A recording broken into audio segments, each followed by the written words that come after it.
حضرت آدم علیہ السلام کی پیدائش کے ترنت بعد کتے کو پیدا کرنے کی وجہ کیا بنی تھی؟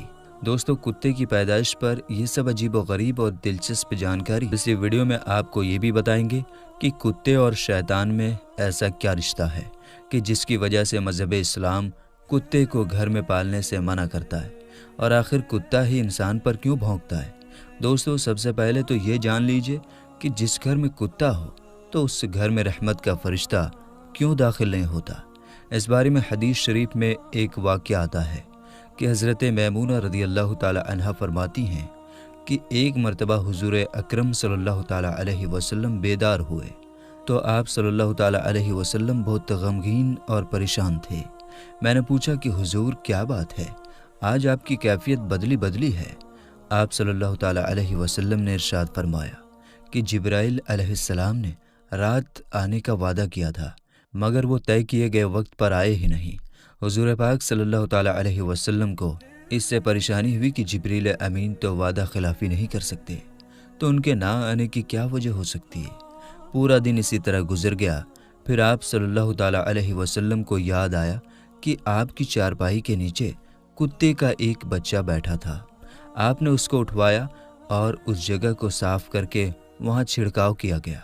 اس کے بعد حضرت جبرائیل علیہ السلام تشریف لائے تو آپ صلی اللہ تعالی علیہ وسلم نے طے کیے گئے وقت پر نہ آنے کی شکایت کی، تو حضرت جبرائیل علیہ السلام نے عرض کیا، یا رسول اللہ صلی اللہ تعالی علیہ وسلم، آپ کی چارپائی کے نیچے کتا بیٹھا تھا اور ہم اس گھر میں داخل نہیں ہوتے جس میں کتا یا تصویر ہو، بلکہ ایک اور حدیث میں یوں ملتا ہے کہ حضور صلی اللہ تعالی علیہ وسلم نے ارشاد فرمایا، جو شخص شکار یا ریوڑ کی حفاظت یا کھیتی کی حفاظت کے علاوہ کتا پالتا ہے تو اس کے اجر سے ایک قرات کم کیا جاتا ہے۔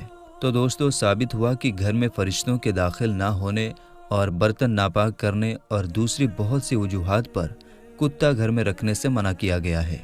جب گھر میں کتا پالا ہوا ہوتا ہے تو وہ گھر والوں کی بے خبری میں کھانے پینے کے برتن وغیرہ میں منہ ڈالتا رہتا ہے، اور ظاہر ہے گھر والے چونکہ بے خبر ہوتے ہیں اس لیے وہ ان برتنوں کو دھوئے مانجے بغیر ان میں کھاتے پیتے ہیں۔ لیکن مذہب اسلام نے صرف 3 صورتوں میں کتا رکھنے کی اجازت دی ہے، یعنی شکار، کھیتی باڑی یا جانوروں کی حفاظت کے لیے کتا پالا جا سکتا ہے۔ دوستو، کتے کی پیدائش کے بارے میں یہ بھی جان لیجئے کہ مذہب کی پرانی کتابوں میں لکھا ہے کہ ابلیس یعنی شیطان جن تھا، اور اللہ تعالیٰ نے اس کی عبادات کے باعث اسے فرشتوں میں شامل کر لیا تھا اور اسے ان کا سردار بنا دیا تھا۔ اس کے بعد اس کی ریاضت کا سلسلہ جاری رہا۔ اس کائنات کا کوئی ایسا چپا یا کوئی ایسا ٹکڑا نہیں تھا جس پر ابلیس نے سجدہ نہ کیا ہو۔ یہ ان سجدوں، ان ریاضتوں اور ان عبادات کا نتیجہ تھا کہ اللہ تعالیٰ نے ابلیس کو فرشتوں کا سردار بنایا۔ لیکن پھر شیطان غرور کا شکار ہوا اور اس نے مٹی کے پتلے یعنی حضرت آدم علیہ السلام کو سجدہ کرنے سے انکار کر دیا۔ جب اللہ تعالیٰ نے آدم علیہ السلام کو مٹی سے بنایا تو سب کو کہا کہ ان کو سجدہ کیا جائے، لیکن ابلیس کے اندر ایک غرور تھا۔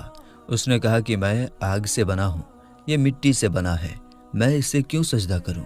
اس نے سجدہ کرنے سے انکار کر دیا، اور یہاں سے اچھائی اور برائی کی طاقتوں کے بیچ جنگ شروع ہو گیا۔ پرانے صحائف نے لکھا ہے کہ جب شیطان کو حضرت آدم علیہ السلام کو سجدہ کرنے کا حکم دیا گیا تو اس نے حضرت آدم علیہ السلام پر حقارت سے تھوک دیا تھا۔ شیطان کا تھوک حضرت آدم علیہ السلام کے پیٹ پر گرا تھا، اور اس کے بعد اللہ تعالیٰ نے حضرت جبرائیل علیہ السلام کو تھوک والی جگہ سے مٹی نکالنے کا حکم دے دیا تھا۔ حضرت جبرائیل علیہ السلام نے یہ مٹی نکالی تو حضرت آدم علیہ السلام کے پیٹ پر ایک چھوٹا سا سوراخ بن گیا۔ یہ سوراخ ناف کی شکل میں آج بھی ہمارے پیٹ پر موجود ہے۔ اللہ تعالیٰ نے اس ناف کی مٹی سے جس پر شیطان نے تھوکا تھا اس سے کتے کو بنایا تھا۔ دوستو، کتے کی پیدائش کے بارے میں دوسری روایات یہ بھی ملتی ہے کہ جب حضرت آدم علیہ السلام اور حضرت اماں حوا سلام اللہ علیہا کو اللہ تبارک و تعالیٰ نے زمین پر بھیجا تو شیطان نے زمینی درندوں کو ورگلایا کہ وہ ان دونوں کو کھا جائیں، تو تب اللہ تبارک و تعالیٰ نے کتے کو پیدا کیا جس نے آدم علیہ السلام اور حضرت حوا سلام اللہ علیہا کی ان درندوں سے حفاظت فرمائی۔ یعنی کتے کی پیدائش حضرت آدم علیہ السلام کو زمین پر بھیجنے کے فوراً بعد اللہ تبارک و تعالی نے فرمائی۔ دوستو کتے میں 3 خصلتیں ہوتی ہیں۔ یہ انسان سے محبت کرتا ہے۔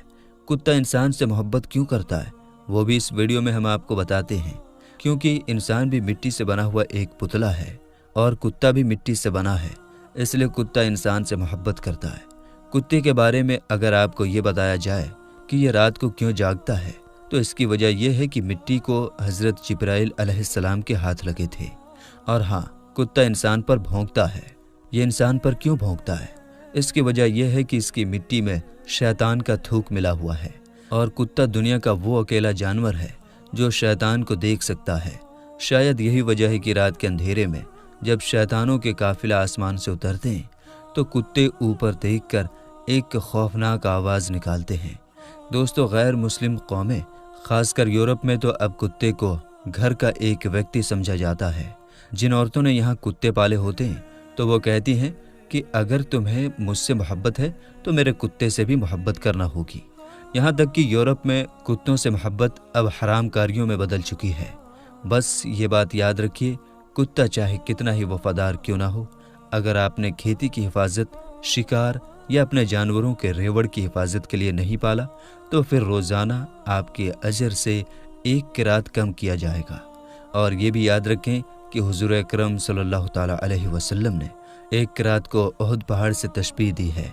اب آپ خود اندازہ کر لیجئے کہ کس طرح اجر آپ روزانہ گوا رہے ہیں۔ اللہ تبارک و تعالی نے سورۃ اعراف میں بلم بن باورہ، جو کہ ایک نیک اور عابد شخص تھا، پھر اس نے نفس کی لذت اور دنیا پرستی کے کام شروع کیے، تو پھر اللہ تعالیٰ نے اس کو کتے سے تشبیہ دی ہے، اور وہ روز قیامت کتے کی شکل میں دوزخ میں داخل ہوگا، اور اصحاب کہف کا کتا بلم بن باورہ کی شکل میں جنت میں جائے گا۔ اور حضور اکرم صلی اللہ تعالی علیہ وسلم نے کالے کتے کو شیطان کہا ہے، بلکہ ماہر ڈاکٹروں کے مطابق ناپاک جانوروں کو پالنا بیماریوں کی وجہ بنتا ہے۔ خطرناک کیٹاڑو اور بیماریاں جانوروں سے انسانوں میں چلی جاتی ہیں۔ رسول کریم صلی اللہ تعالی علیہ وسلم نے تو آج سے 1400 سال پہلے جو احکام بتائے، آج کی جدید سائنس بھی اسے سچا بتا رہی ہے۔ ماہر ڈاکٹروں کی سہمت سے ملی رائے یہ ہے کہ جانوروں میں پائے جانے والے خطرناک کیٹاڑو انسانوں میں چلے جاتے ہیں، جو بیماری پھیلنے کی وجہ بنتے ہیں، اور اسلام کی روح سے کتا ایک ناپاک جانور ہے۔ اگر ہم اسلام کی تعلیمات پر عمل کریں اور ناپاک جانوروں کو پالنے سے گریز کریں تو خطرات سے محفوظ رہ سکتے ہیں۔ افسوسناک بات یہ ہے کہ آج اور دوسرے ناپاک جانوروں کو پالنے کا فیشن بن چکا ہے۔ پالتو جانوروں کو اسٹیٹس سمبل سمجھا جاتا ہے۔ دوستو اسلام نے مسلمانوں کو حکم دیا ہے کہ جس برتن میں کتا منہ ڈال دے اسے پاک کرنے کے لیے 7 مرتبہ دھویا جائے۔ ایک روایت میں 8ویں بار مٹی سے پاک کرنے کے الفاظ بھی ملتے ہیں۔ آج کی سائنس بتاتی ہے کہ کتے میں انتہائی خطرناک کیٹاڑو پائے جاتے ہیں جو برتن کو بار بار دھونے سے ہی ختم ہو سکتے ہیں۔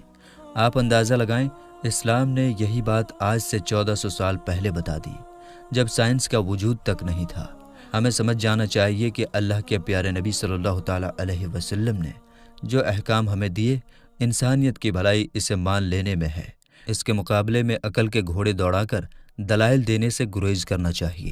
ایک انگریز ڈاکٹر نے اس پانی کی جس میں کتے نے منہ ڈالا تھا خوردبین کے ذریعے پتہ کی تو اسے پتہ چلا کہ اس پانی میں کتے کے لعاب یعنی لار سے جو کیٹاڑو آ جاتے ہیں وہ مٹی کے سوا کسی اور چیز سے نہیں مرتے، کیونکہ مٹی میں نوشادر زیادہ مقدار میں ہوتا ہے جو اور کسی چیز میں نہیں ہوتا، اور یہ کتے کے لار میں پائے جانے والے تمام کیٹاڑوؤں کو ختم کرنے کے لیے کافی ہوتا ہے۔ اس لیے نبی اکرم صلی اللہ تعالی علیہ وسلم نے مٹی کا نام لیا تاکہ بازاروں میں نوشادر تلاش کرنا نہ پڑے۔ اسی طرح ایک فرانسیسی ڈاکٹر اور اس کی ڈاکٹر بیٹی مصر میں مقیم تھے۔ جب باپ نے یہ حدیث پڑھی تو فوری طور پر کتے کے سامنے ایک برتن میں پانی رکھ دیا۔ جب وہ اس کو پی چکا تو انہوں نے خوردبین سے دیکھا کہ اس میں کیٹاڑو موجود تھے۔ پانی گرا کر کئی بار دھویا گیا مگر ہر بار کیٹاڑو برتن میں موجود تھے۔